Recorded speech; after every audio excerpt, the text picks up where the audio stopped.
Hey everyone, Matthew of Mr. Domestic here to show you all how to make this hexitastic drawstring bag, ta-da, ta-da, with lining on the inside, opens, closes. This was actually a project I needed done because I wanted to put some yarn in it. So I created this hexi panel. Not going to teach you English paper piecing in this video. If so, I'll link in the description some of my English paper piecing videos that will show you how to stitch all of these hexes together. The only additional thing is that whenever you finish the panel, that you're going to English paper piece the two sides together in order to make the cylinder, and those were some pictures that I just showed you. So if you are ready to learn how to make this ooh la la super awesome drawstring bag that is sure to impress everyone, including yourself and your friends and your family, come on, it's gonna be fun, I promise. So these are the supplies that are needed. I have this tube of hexes finished. If you need help with hexes, I have a slew of videos on English paper piecing that I'll put in the description below. And this is the 6.5 inch circle to go on the bottom. This part, so I have an 18.5 by 8.5 inch rectangle for the lining, and then I have a 6.5 inch circle for the lining. Then I have these two, which are 9.5 by 2.5, two of them to go on the top. So I'll fold these over and put them on the top. The first thing is to remove all of these papers. I'm gonna do that, and then I'll come back. Before I move over to my sewing machine, I decided that I needed some interfacing to attach to this just to support it so I don't have to quilt it. This is the same rectangle size as the lining. And then I did one of the circles, and then I had some craft cord. This is 4mm craft cord that is 36 inches. Not sure how long it needs to be, but I'll tell you the finished size once I complete the bag. So the first thing that we're gonna have to do is for these two, this one and this one, do it right sides together, and I'm going to stitch up this seam 1/4 inch. And now with the interfacing, make sure the texture is on the outside because the right side is the flush side. And stitch this up at 1/4 inch also. And then with this, I'm gonna turn it right side out, or the non-textured side is gonna be on the exterior. And then this, I'm just going to insert this right here. Doesn't matter where the seam lies. Make sure all of the raw edges are flush. And then once it is flush and ting crisp, then go over and iron it. I'll do that off camera.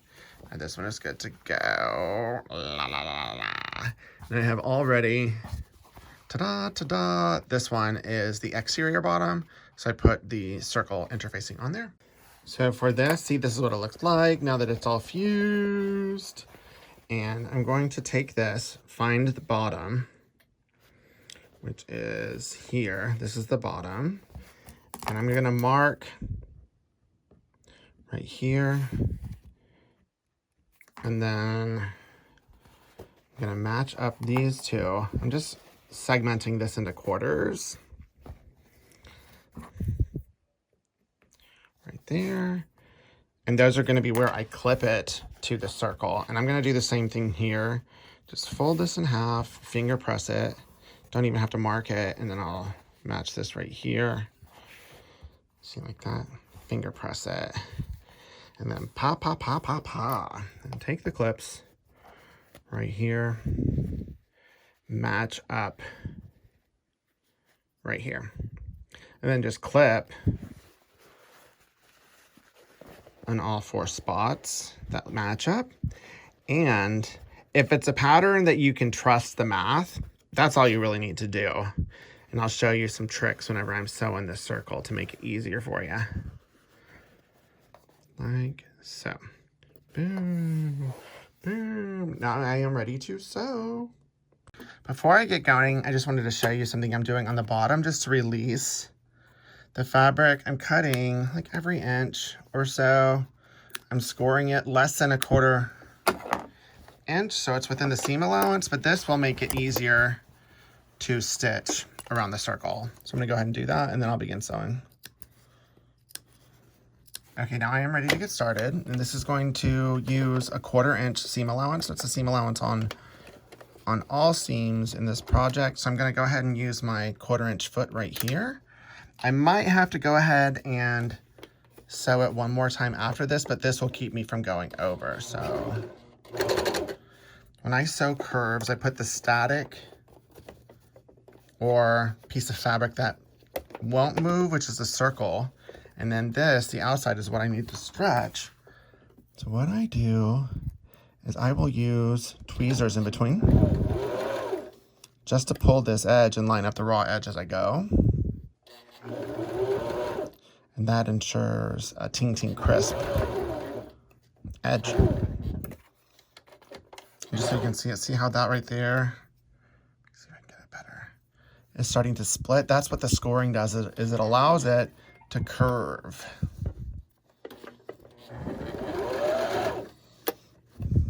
Right here. And I'll just continue doing this all the way around.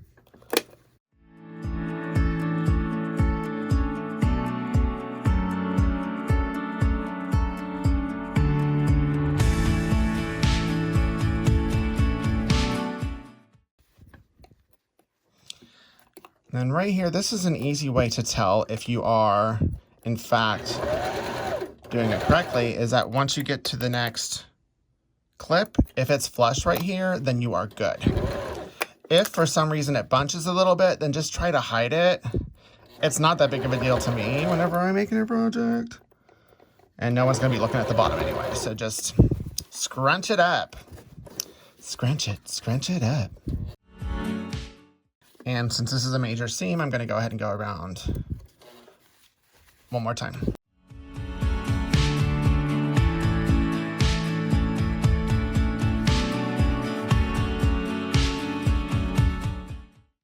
So for these parts, I'm going to do a double fold here, about roughly a 1/4 inch fold, and then fold again.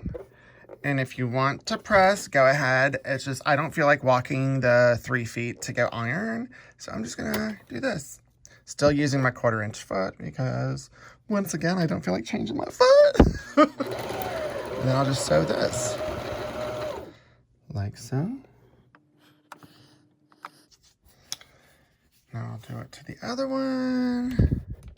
Do some chain piecing like this. Ta-da-ta-da-ta-da. Okay, I'm going to sew this one up too. See? Boom, cute. So now it is time to put it all together, and I just want to show you 2 different variations of how I scored the bottom. So this one, since it's a flimsier material, I just put little slits in here. You could alternatively do triangles, like that, to where it looks like a triangle. Just do that like every 1 inch all the way around. And then I had some pinking shears. So I use my pinking shears here. This will just allow this seam to be crisper and the fabric to spread out like it needs to on the curve. So next up is inserting this into this. So I'm going to leave this one inside out. Okay, so now I am going to turn this one right side out. Boop, boop, boop, boop, boop. Stick this in here. And you don't really have to match up the seam since the exterior is English paper piece. There's not like one seam unless you wanted to match it to the interfacing, but it's not that crucial. To make sure that it fits, I just pull it. There's no gap, so I know it's going to sew cleanly. The next thing to do is to insert these in between those 2 things, lining up the raw edges. So I'm going to find that seam on the lining right here. I'm going to put it on one side of it, like so. And then, dun, dun, dun, dun, dun. Boom. Here we go. See, so that one is good right here. And then I will just make sure that the fabric is flush. And I'll do, I don't know, maybe 3 or 4 clips per one of those things. I don't know, what's it called? A rope hole or something? I don't know, what do you call that? Boom. And then this one is good. Okay, and then with this one, I do kind of want it to line up right here. So I'm gonna flatten this. Boom. And then this one will go right about here, right on the other side of that seam. You should have roughly a 1/2 inch in between this one and that one. If not, you can adjust it.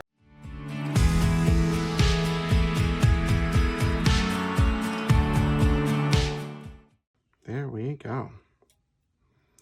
Boom. Now it is ready, and I am just going to sew at about 1/4. Maybe I'll go a little bit wider than 1/4 inch, so in between 1/4 inch and a 1/2 inch seam allowance all the way around.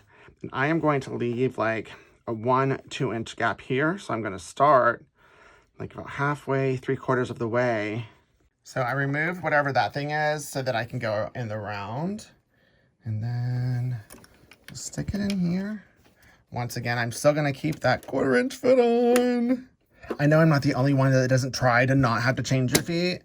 Okay, so here, I'm going to sew a little bit. And then I am going to backstitch. And then now I will get going.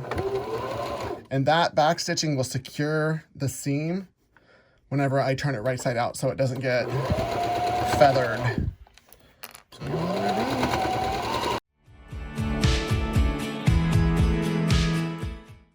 now I'm coming back to where I started. Remove this, leave about 1 inch, 1.5 inches, 2 inches, backstitch here. And then, ta-da! And now I'm going to turn it right side out through that gap that I left. Right here.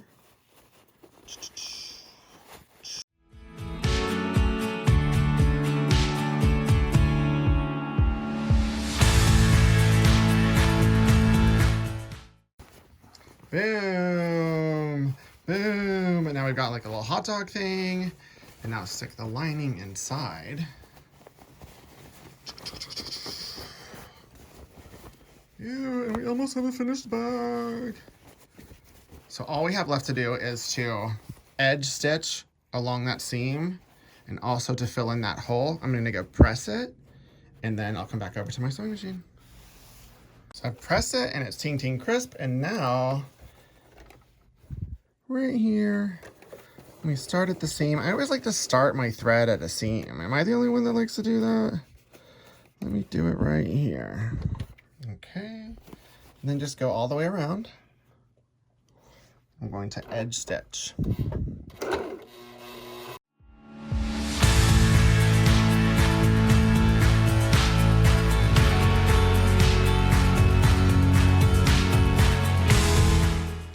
So now the final thing to do is just to add the drawstring, and I have this cord.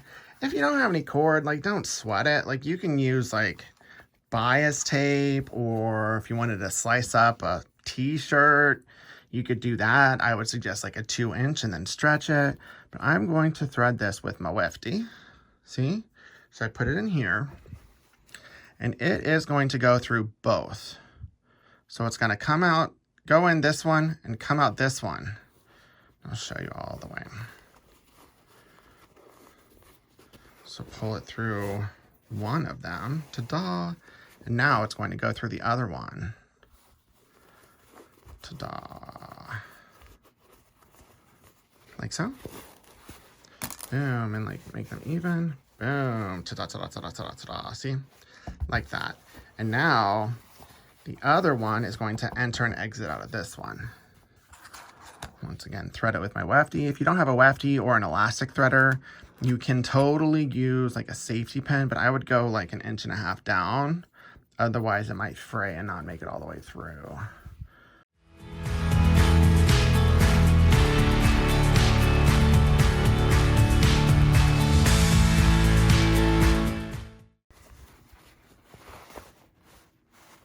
Okay.